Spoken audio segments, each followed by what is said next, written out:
ప్రజలారా నమస్తే. ఇగో సీమరాజన్నతోని ఇవాళ మళ్ళీ మేము ముంగటికి వచ్చిన. మరి మన జగనన్న హయాంలా ప్రతి జిల్లాకు ఒక కార్యాలయం ఉండాలంట అని కార్యాలయాల పేరు చెప్పి జగన్మోహన్ రెడ్డి ప్యాలెస్లు అని ఒక పేరు పెట్టి ఆయన ప్రజల సొమ్మును ప్రజల కష్టాన్ని మొత్తం దారవోసి అవన్నీ కూడా దోసుకొని 500 కోట్లతోని ప్యాలెస్లు నిర్మిస్తున్నాడు. సో మరి వాటన్నిటికి సంబంధించిన కార్యాలయానికి సంబంధించిన లీస్ట్ అవుట్ మొత్తం సీమరాజన్న పట్టుకొచ్చిందంట. ఏడేడ ఏమున్నది కథ మొత్తం సీమరాజన్న మాటలను ఇందాం, మనం తర్వాత మాట్లాడుకుందాం. చెప్పాను. రకరకాలైనటువంటి మాటలు విమర్శలు అయితే ఎదుర్కోవడం జరిగింది. అదేవిధంగా చూసుకుంటే ప్రస్తుతం అన్న చేసినటువంటి అభివృద్ధి ఏంది, ఆ పనులు ఏంది అని ఒకసారి చూస్తే, మేము అధికారంలో ఉన్నప్పుడు ప్రతి ఒక్క జిల్లాలో కూడా మా పార్టీ కార్యాలయం ఒక లంకంత పార్టీ కార్యాలయం అనాలని చెప్పే సంకల్పంతో ముందుకు పోయినటువంటి మాట వాస్తవం. కానీ నిన్న తెల్లవారుజామున 5:30 ప్రాంతంలో ఈ జేసీబీని తీసుకొని మా పార్టీ యొక్క కార్యాలయం కట్టుకున్నాము అనుకున్న కాడ ఏదైతే మీరు పడగొట్టారో ఆ పడగొట్టడంతో వెలుగులోకి వచ్చింది మా అసలు కథ. లేకంటే అనుకుంది ఎవరికి తెలియదు, అంటే రాష్ట్రంలో ఉండేటువంటి ప్రజానికానికి అంతా. ఇదంతా సీమరాజు ఎందుకు చెప్తానంటే, మీరు పడగొట్టింది కేవలం ఒకటేమో, ఎటువంటి అనుమతులు లేకుండా, ఎటువంటి ఏ అధికారి దగ్గర పర్మిషన్ తీసుకోకుండా మేము ఎన్ని భవనాలు కట్టినామో ఈ రోజు తూర్పు గోదావరి జిల్లాలోకి చూద్దాం. తూర్పుగోదావరి జిల్లా రాజన్న హైదరాబాద్లో రోడ్లు భవనాల శాఖకు చెందిన 2 ఎకరాల స్థలంలో నిర్మిస్తున్న భవనం 2003 మే నెలలో చదువు పనులు ప్రారంభించి శరవేగంగా నిర్మాణం చేపట్టినాం. ఇది కథ. ఇదేది తూర్పుగోదావరి జిల్లా పార్టీ ఆఫీసు, మా యొక్క వైసీపీ. విశాఖపట్నం చూద్దాం.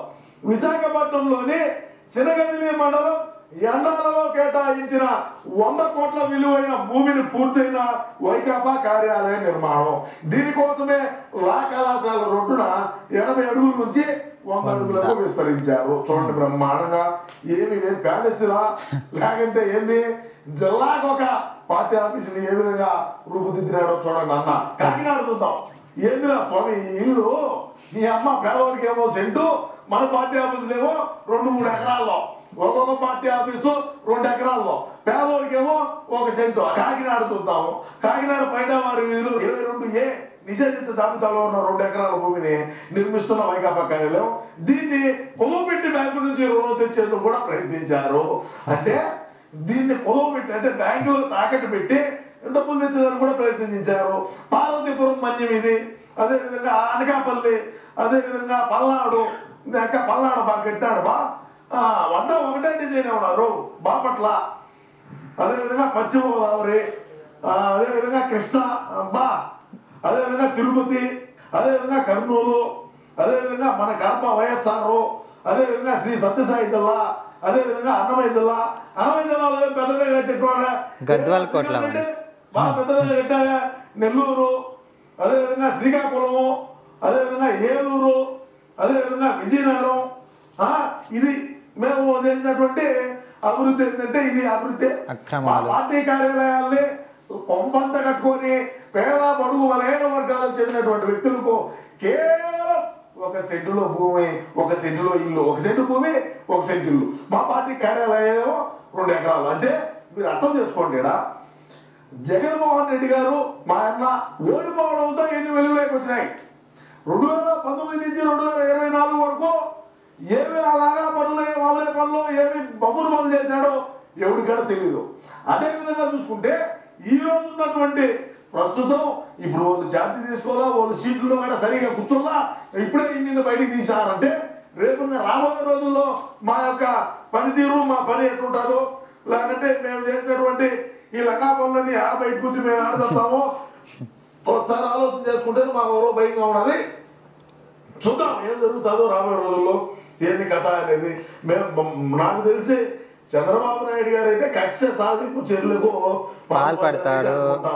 అన్నకు ఎక్కడ డ్యామేజ్ జరుగుతా ఉన్నా నేను అక్కడ తప్పకుండా ఉంటా. మనం అధికారంలో మనం ఇప్పుడు కేవలం 11 స్థానాల నుంచి 178 స్థానాలు గెలవాలంటే 2039లో తప్ప ఇప్పుడల్లా సాధ్యం కాదని మరొకసారి తెలియజేసుకుంటూ. సో చూసిరు కదా సీమరాజు అన్న ఎంత మంచిగా లీస్ట్ అవుట్ అంతా ఒక్కొక్కటి ఎంత మంచిగా చూపెట్టిండు. మరి పేదల దగ్గర పేదలకు 1 సెంటు భూమి ఇచ్చి ఆ 1 సెంటు భూమిలని ఇల్లు కట్టుకోమని చెప్పి కొంతమందికి అవిగిట గతి లేవు, ఇచ్చిన 7 వాడిని మురిగిపోతున్నాయి, కొన్ని ఇచ్చిన ఈ డీలలో కొట్టుకుపోతున్నాయి. మరి ప్రజలకు సేవలు చేయడానికి కనీసము ఊర్లకు పోవడానికే రోడ్లు చక్కగలిగినటువంటి దుస్థితి ఆంధ్రప్రదేశ్ ఇన్ని రోజులు ఈ 5 ఏళ్ళు ఎదుర్కొన్నదని చెప్పుకోవచ్చు. సో మరి పేదోళ్లకు ఒక ఇల్లు కట్టుకోవాలంటేనే అది పెద్ద గండం. 100 ఏళ్ళు కష్టం చేసుకున్నా కానీ వాళ్ళు ఒక ఇల్లు కట్టుకోవాలని పరిస్థితులు ఉంటే నువ్వేందన్న జగన్ అన్న ఒక జిల్లాలకు ఒక కార్యాలయం అంటే మరి అవి ఎందుకోసం నిర్మించుకున్నావు? నువ్వు జల్సాలు చేయనికైనా లేకపోతే నీ పార్టీకి సంబంధించిన జల్సాలు చేయనికైనా ఇంకెందుకోసం నిర్మించుకున్నావు మాకైతే తెలియదు. కానీ మరి ప్రజలారా మీరేమనుకుంటున్నారు, ఆయన ఎందుకోసం నిర్మించుకున్నారో మీకన్నా తెలిస్తే జర కామెంట్ రూపంలో మీ అభిప్రాయం అయితే తెలియజేయండి. మరి ఇంకో వీడియోతో మళ్ళీ మేము ముంగటికి వస్తాం.